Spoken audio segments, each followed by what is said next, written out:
Elle a été abonnée aux cures de désintox, a posé nue dans Playboy pour $1 million et a joué dans une des comédies les plus cultes. Vous la connaissez pour Anne 4, pour Freaky Friday et pour Lolita malgré moi, Lindsay Lohan entre paillettes et décadence. Lindsay Lohan est née le 2 juillet 1986 à New York. Elle est actrice, chanteuse et mannequin. Elle fait ses débuts à l'âge de 3 ans en tournant dans des publicités et elle pose également pour des marques comme Calvin Klein, Ford ou encore Abercrombie. Et c'est à l'âge de 10 ans qu'elle intègre le casting du soap opéra Another World qui lui permettra de se faire remarquer par Disney. Dès son plus jeune âge, Lindsay a une relation toxique avec ses parents. Sa mère a des problèmes d'alcoolisme, son père des gros problèmes d'addiction. Il fait même un séjour en prison alors qu'elle n'a que 4 ans à l'époque. Enfin bref, c'est pas tout rose et c'est pas le meilleur environnement pour grandir sereinement. Durant l'été 1998, on la retrouve dans le film Anne 4 dans lequel elle incarne le rôle de jumelle. Et il y a d'ailleurs une théorie du complot autour de ce film qui raconte que c'est Kelsey Morgan Lohan, la présumée sœur jumelle de Lindsay, qui joue à ses côtés dans le film et que ladite sœur a disparu des projecteurs car elle aurait été assassinée.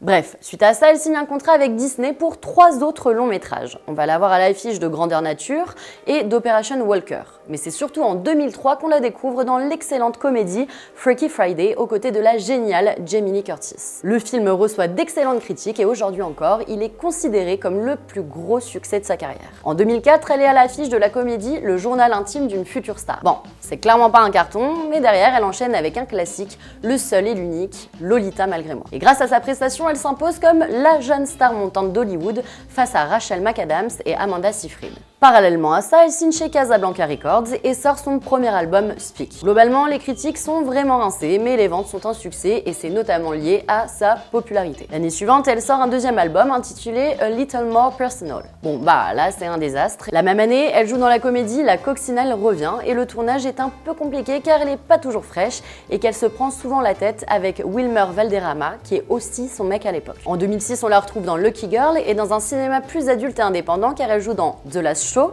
dans Bobby et dans le thriller Chapitre 27 aux côtés de Jared Leto. Et alors le 29 novembre 2006, on assiste au Bimbo Summit.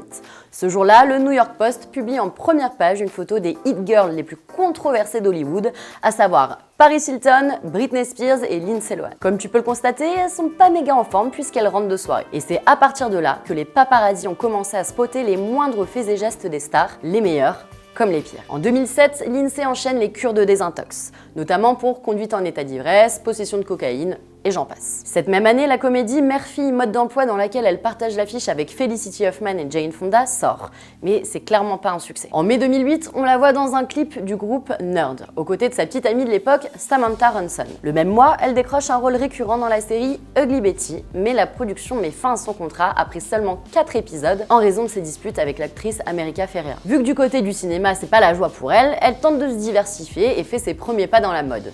Elle devient donc l'égérie de la marque Miu Miu et lance sa propre ligne de leggings. Elle sort un 3e album, Spirit in the Dark, mais là encore, ça va être un échec. Côté cinéma, on la retrouve dans le film d'action Machete, aux côtés de Jessica Alba, Robert De Niro et Michelle Rodriguez. Toute l'année 2010 est compliquée du côté judiciaire puisqu'elle manque son audience obligatoire, elle retourne en cure de désintox, elle ne respecte pas les conditions de sa probation, elle échoue au test d'alcool et de drogue et elle est accusée de vol de bijoux. Bref, la descente aux enfers continue. En octobre 2011, pour s'en sortir un peu financièrement, elle accepte de poser nue pour le magazine Playboy et touche $1 million pour ça. En avril 2012, elle joue dans Liz and Dick et dans la série Glee. Bon, elle a encore un accident de voiture et est condamnée à 90 jours de désintox. Cette fois-ci, sa mère prend sa défense en expliquant qu'elle est perturbée à cause de son père et que c'est pour ça qu'elle souffre aujourd'hui. En 2013, on retrouve l'actrice dans Scary Movie 5 aux côtés de Charlie Sheen, qui va d'ailleurs l'inviter plus tard dans un épisode de sa sitcom Anger Management. Après les événements chaotiques de sa vie, Lindsay décide de faire le ménage, de s'entourer de meilleures personnes et de partir vivre à Londres. Elle tourne dans un épisode de Two Broke Girls et elle est la vedette d'un documentaire intitulé Lindsay, coproduit par Oprah Winfrey, dans lequel elle revient sur les passages sombres de sa vie. En fin d'année, elle tente un comeback au théâtre dans la pièce Speed the Plow, puis plus rien, jusqu'en 2018 où elle fait un retour discret dans 8 épisodes de la série Sick Notes de Rupert Grint. En 2020, elle sort le single Back to Me qui reçoit des critiques plutôt positives. Depuis 2022, elle est mariée à Bader Shammas avec qui elle a eu un petit garçon. On la retrouve également sur Netflix dans la comédie romantique Noël tombe à pic. et en tant que modératrice dans le remake de Lolita malgré moi qui est sorti cette année. Tu peux la retrouver actuellement à l'affiche du film Irish Witch disponible sur Netflix et si tout va bien en 2025 dans Freaky Friday 2 en compagnie de Jamie Lee Curtis.